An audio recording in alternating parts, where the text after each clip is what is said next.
Catch Up Friday Filipino, May 3, 2024.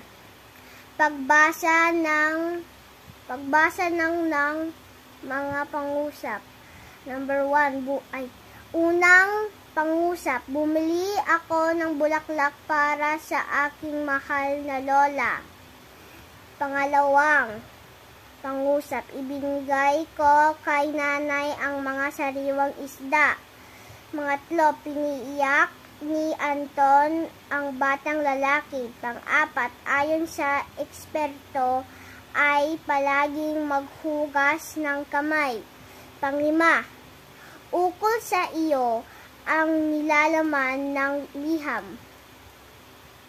Panuto, punan ng tamang pang-ukol upang mabuo ang pangungusap. Piliin ang sagot sa loob ng kahon. Una, tanong. Kinuha Blank Tanya ang mga aklat sa bag.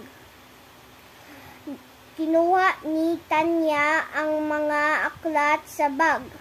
Ang binasang kwento ay Blank isang kapre. Ang binasang kwento ni nanay ukol sa isang kapre. Pangatlo, Blank,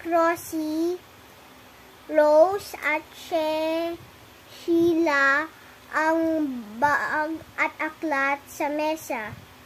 Kina Rose at Sheila ang bag at aklat sa mesa.